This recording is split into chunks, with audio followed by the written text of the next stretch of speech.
and following LadyK. Thank you.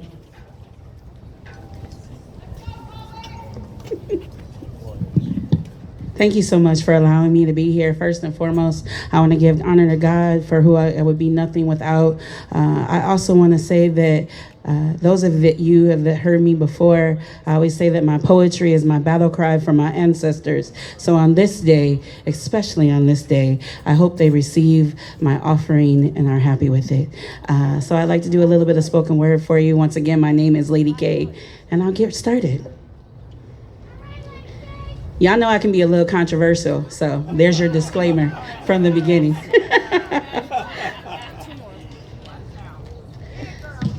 A lot of folks cosplay at being black. You wear the rhythm but not the residue, clock in for the cookouts, rock the Biggie tees, but couldn't pick Claudette Colvin out of a lineup. She sat down before Rosa stood up, but your history starts with the sanitized version. You season your chicken? I hope you season your chicken. Sing along to Kendrick, but don't know who Callie House was, who led a national movement for reparations before it became a hashtag. You quote King, but never Bayard Rustin, the black gay man who built the March on Washington from the shadows. You want the dream, but not the architect in the back room, crafting it from erasure. Yo, I have a dream me to death, as if that line was the only one that mattered. Ignoring the rage, the revolution, the receipts he carried in his briefcase. As if he didn't say that America gave us a check that bounced. You post for Juneteenth, but couldn't tell me the year they actually told the last enslaved folks they were free. It was 1865 in Galveston, Texas, 2 years late for a freedom 2 centuries overdue. Because Lincoln's pen didn't reach Texas soil until Union boots made emancipation undeniable. Not a celebration, but a reckoning, a delayed deliverance we still feel in our bones. Juneteenth isn't just red soda and barbecues. It's grief dressed up in survival, a reminder that freedom was rationed, that we were an afterthought to a promise they never meant to keep. You mourn Tulsa, but not Durham or Rosewood, where black bank schools and churches burned under white fear and then under silence. You don't talk about Move Philadelphia 1985, where they bombed a whole black neighborhood and called it law enforcement. You love black culture, but not black costs, want the magic, but not the memory. And let me be clear, I'm not just talking to white folks. Some of y'all skin folk ain't kin folk either, wearing black like a brand, but forgetting it's a burden and a birthright. The color of my skin doesn't make me black. My immersion does. My deep dive into the archives they never taught us in school. My spine is a bookshelf of the names you all forget.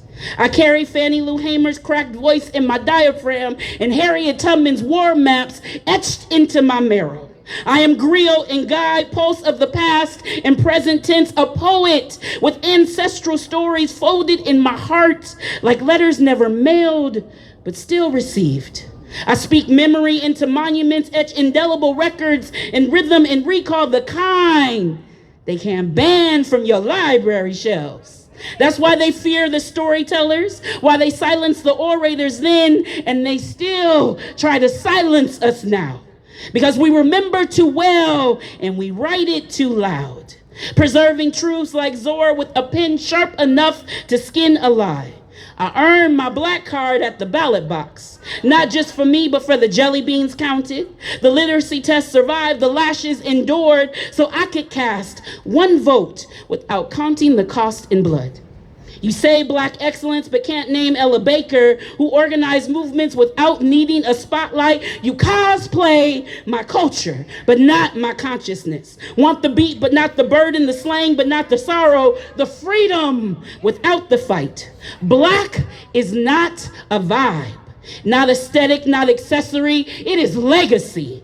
It is resistance written in bone. It is revolution passed down in prayer. It is the history you don't just wear, you honor.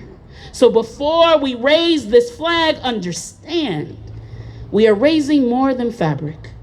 We are lifting names, unearthing truths, hoisting the weight of what was delayed, and daring to make it visible. Raise this flag like we raise our voices, not as decoration, but as a declaration.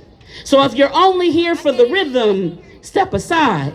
Because see, this ain't for the part-time play cousins. This is for the kinfolk, the real ones who live it, bleed it, and still rise singing. We are the ones who hear the echo of freedom arriving 2 years late in Galveston.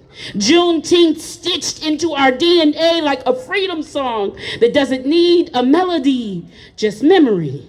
The rest of y'all, skinfolk maybe, but kinfolk. You don't get the card if you don't carry the cost of delayed liberty in your soul. Some of us still celebrate late freedom like fresh breath, like we weren't sure if even the air belonged to us too. Because for us, the fight for freedom has been and will forever be a waiting to excel moment.